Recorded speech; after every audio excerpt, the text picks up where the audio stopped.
Sveiki, įsijungę Vilniaus rajono savivaldybės tinklalaidę Arti tavęs. Jau netrukus peržengsime naujųjų metų slenkstį ir tai puikiai proga apžvelgti praėjusius metus, ką nuveikėme. Aš Jolanta ir šiandien su manimi Vilniaus rajono savivaldybės meras Robert Duchnevič. Sveiki. Sveiki. Ir administracijos direktorius Vytautas Vansavičius. Sveiki, Vytautai. Sveiki. Mere, kaip vertinate šiuos 2025 metus? Ar jie buvo sėkmingi savivaldybei, ar buvo iššūkių? Na, metai turbūt būna visada panašus, direktorius neduos sumeluoti, dėl to, kad būna ir iššūkių, būna ir tų sėkmingų projektų, būna projektų, kurie galbūt stringa. Tai norėčiau pabrėžti, kad šie metai turbūt buvo visai neblogi, nes pavyko nemažai tokių strigusių investicinių projektų išjudinti. Tai tikrai yra gerai, nes ta valdysena yra užtikrinta. Kitas dalykas, tęsime toliau infrastruktūros plėtrą sparčiai, tikrai investuojame nemažai į susisiekimo infrastruktūrą, kas mūsų gyventojams tokia didelis žiedinė savivaldybė yra labai svarbu.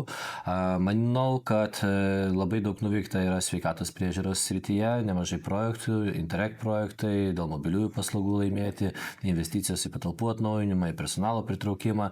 Ir norėčiau pabrėžti tą pamatą padėtą švietimo paslaugų plėtrai, dėl to, kad kitais metais turėsim gerą rezultatą dėl darželių plėtros, dėl modulinių darželių plėtros ir kitų paslaugų. Na ir strateguojam irgi, kad tenkinti poreikį dėl mokyklų. Tai savivaldybei tos funkcijos yra labai svarbios ir kai kurie darbai labai sparčiai pajudėjo į priekį. Ten jau tokius smulkesnių, tai nežinau, ten galime džiaugtis to, kad pagaliau tokius projektus senus užmestus pavyko realizuoti ir turbūt jau kitais metais turėsime metų pradžioje sutartį dėl Rudaminos baseinų statybos ir kitų tokių investicinių svarbių projektų. Ačiū. Direktoriau, jeigu šios metus reikėtų apibūdinti vienu žodžiu, koks tai žodis būtų? Iššūkių metai. Kodėl?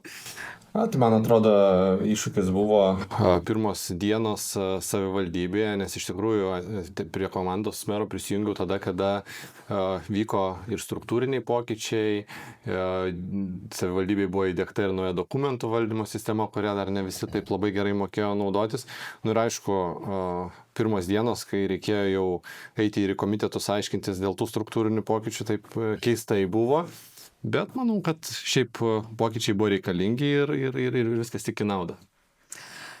Mere, jūs nuo pat pradžių labai aktyviai komunikuojate socialiniuose tinkluose. Žinau, kad ir pats atsakote į gyventojų žinutes, jų klausimus, komentarus. Sakykite, kokios aktualiausios temos buvo ir ko labiausiai klausė gyventojai? Na, turbūt tie gyvenimiški klausimai dėl infrastruktūros, kelių būklės ir panašiai lieka tokiais opiausiais, nes, kaip minėjau, savivaldybė yra didelė ir tų klausimų nuolat iškyla. Atrodo, kad vienur mes investuojame milijonus ir padarom grandiozinius objektus, jungiamuosius kelius su puikia infrastruktūra, kur važiuos autobusai, bet kitur dėja žmonės, tai matydami, sako, kada pas mus. Tai tie klausimai visada būna tokie aktualūs.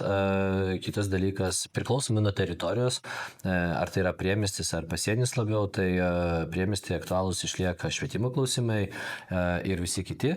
Tai aš ir pabrėšiu turbūt, kad tie gyvenimiški paprasti, kur žmonės kasdien paslaugom naudojasi, vieną kitą kartą galbūt iššoka kažkoks nepasitenkinimas dėl viešųjų paslaugų tokių kaip sveikata, bet jie yra greitai sprendžiami, nes turime ir naujus kompetentingus vadovus, o to, kas yra gerai, tai retai galbūt taip džiaugiasi žmonės. Ir dažniausiai, buvo čia neseniai, važiavau vieną susitikimą su gyventojais seniai, tai tada jau atėjau, sakau, mes norim pasidžiaugti, o nieko nesakyti, tai kad kas įvyko gero. Tai irgi yra malonu, bet to džiaugsmo, kai viskas gerai, yra mažiau, nes mes priprantam prie to gyvenimo, o kai yra problemas, tada jau akcentuojam. Mere, minėjote, kad nemažai darbų nuveikta ir švietimo srityje. Gal galėtumėt išvardinti kažkokius tai didžiausius projektus arba aktualiausius gyventojus? Tai labai svarbu yra, nes tas laikotarpis nuo pat idėjos iki planavimo, projektavimo, rangų ir panašiai yra ilgas visada. Tai džiaugiuosi, kad suvaldžius visus procesus, čia jau ir administracijos direktorius turėjo uždavinius ir tikrai matau, kad dirba administracija, stengiasi efektyviai tai padaryti. Mes turėsime dabar jau finišą ties ranga, tarkim, Avižienių gimnazijos priestatų, Pagirių gimnazijos priestatų, mes tam derimas papildomai dėl valstybės finansavimo papildomo.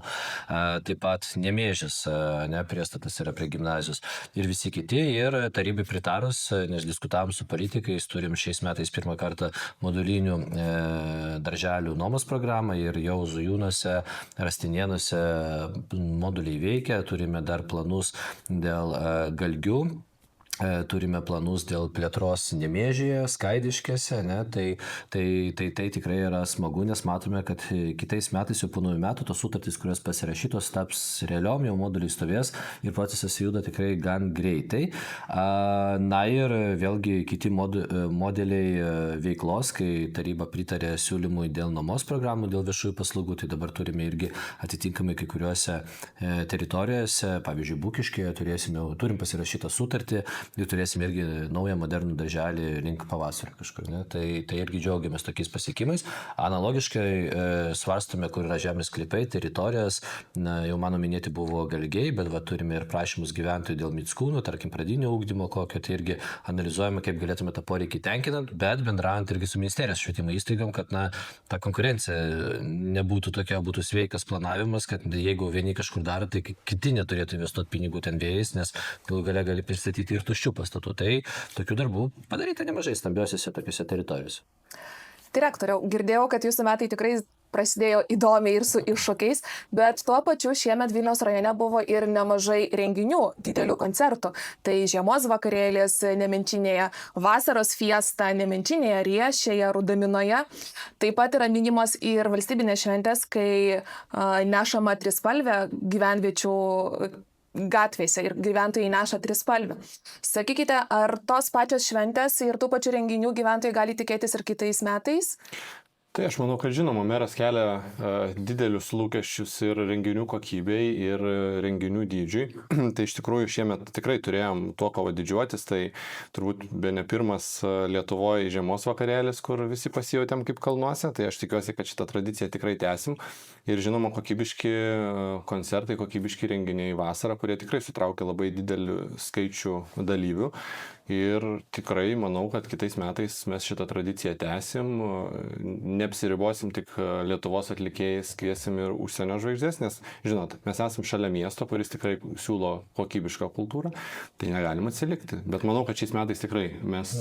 Pagrindinis klausimas yra, dėl ko tai yra viskas daroma. Tai lūkestis yra mūsų bendruomenių toks kaip ir sujungimas, kad žmonės kartu švęstų šventės, didelė žiedinė savivaldybė esam, kad iš Riešės gyventojai irgi nebijotų važiuoti į Rudaminą ar Nemenčinę ir atvirkščiai, kad nemenčiniečiai važiuotų į tą Riešę, kur vyksta šventės. Tai aš matau, kad tikrai pasistumėjom šiais metais labai stipriai į priekį, ir ta bendruomenė stipri yra visoko pagrindas, nes ta savivalda yra stipresnė, ko stipresnė bendruomenė. Tai šie metai buvo tikrai, skaičiau, bendruomenių metai, kada matome, kad ir nauja struktūra įsteigta prisidėjo prie to, irgi yra koordinavimas, bendravimas, pastovūs susitikimai ir tie lyderiai bendruomenė yra koordinuojami. Tai yra tikrai labai gerai.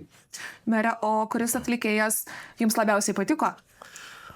Aš žinau, aš norėjau labai būti Smoky koncerte Riešė, bet nebuvau dėl to, kad iš komandiruotės tik tą vakarą grįžau, tai labai gaila, nes buvo tikrai faina. O ką žinau, man turbūt Nemenčiniai patiko, kai buvo disko vakaras, bet Boys Blue, tarkim, tai ir praeitais metais Rudaminai turėjom, tai visai neblogai. Plus, sakau, kai didžiai groja geri ir viskas yra sudėliota, tai tikrai labai smagu. Šiuo kalėdų laikotarpiu irgi matome, kad daug kur vyksta kalėdiniai renginiai, eglučių įžiebimai ir kitos veiklos susijusios su tuo gražiuoju laikotarpiu, kai laukiame kalėdų. Tai turbūt irgi parodo tą norą burtis ir gyventojų bendruomeniškumą. Direktoriau, ką manote jūs? Taip, tai man atrodo, kaip ir meras minėjo, tai šie metai buvo bendruomenių metai, mes matom, kokios jos tapo aktyvios, struktūroje tam sukūrėm ir skyrių aktyvios visuomenės koordinavimo, šiandien kaip tik juokavau su kolegom, kad sako, mums į tą aktyvios visuomenės įvairių klausimų užduoda žmonės, bet tos bendruomenės ir būrėsi tam, kad ir tos renginius kokybiškus organizuotumėm ir kad infrastruktūra keistųsi. Tai šiemet iš tikrųjų turim 42 eglės Vilniaus rajone, tai irgi yra bendruomenių to įsitraukimo rezultatas, nes visi savo gyvenvietėse nori švęsti ir nori to kalėdų jaukumo, o savivaldybė tą norą stengiasi išgirsti ir tos poreikius įgyvendinti. Tikrai smagu, kai savivalda mato ir girdi savo gyventojus ir atliepia jų poreikius. Šiemet Vilniaus rajonas sėkmingai įgyvendino Vilniaus rajono gyventojo kortelės projektą. Mere, ką duoda, kokias naudas gali gauti gyventojai? Vienas dalykas, mes turime ten tą nuolaidų sistemą, kur verslininkai iš visos Lietuvos gali jungtis, siūlyti savo kažkas prekes, paslaugas, o mūsų gyventojai deklaruoti jas gauti.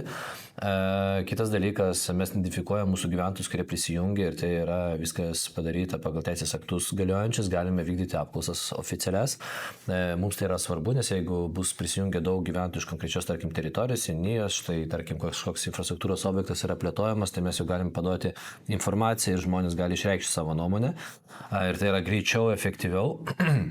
Na ir tie visi moduliai, kurie yra dėgiami naujai, tai yra dėl probleminių klausimų sprendimų ir kitų, kur žmonės galės pasižymėti kažkokius infrastruktūrinius trikdžius, tarkim, duobę kelyje ir matys, kaip sekata visą eina, kaip specialistai sprendžia ir į ką kreiptis. Atlaisvina mus kaip administracija, visą nuo biurokratinio aparato, specialistai gali savo tiesioginių darbų užsiimti ir tikrai nereikia ten registruoti kažkokių ilgų ten procedūrų, daryti raštų, registruoti, atsakinėti, terminai tie trumpėja, nes jeigu matoma, kad yra galimybė atsakyti greitai ir efektyviai, na tai specialistai darys, plus administracijos vadovybė galės turėti analizę ir matyti, kaip klausimai yra sprendžiami ir tobulinti savo veiklą. Tai aš manau, kad tai yra ir labai gerai, plus renginių kalendorius, kur visi žmonės turėtojai gali matyti, kokie renginiai vyksta, nereikia naršyti kažkur ten svetainėse arba ieškoti kultūros centrų skelbimuose ir panašiai, tu užeini, matai kalendorių, ką Vilniaus rajonas tą dieną daro ir visi gali migruoti, apsilankyti vienam ar kitam renginį. Tai tikrai, aš labai raginu ir mūsų gyventojus, klausytojus, kad aktyviai registruotis, naudotis kortelę, nes kuo daugiau vartotojų bus, to mes daugiau pasieksime to rezultato, kurio tikimės. Tikrai taip, kviečiame visus parsisiųsti Vilniaus rajonas arti programėlę. Šventiniu laikotarpiu dažnai girdime žodį dovana ir šiemet savivaldybė turėjo irgi dovaną naujagimiams, tai yra padidėjusi kraitelių vertė ir papildoma speciali savivaldybės išmoka.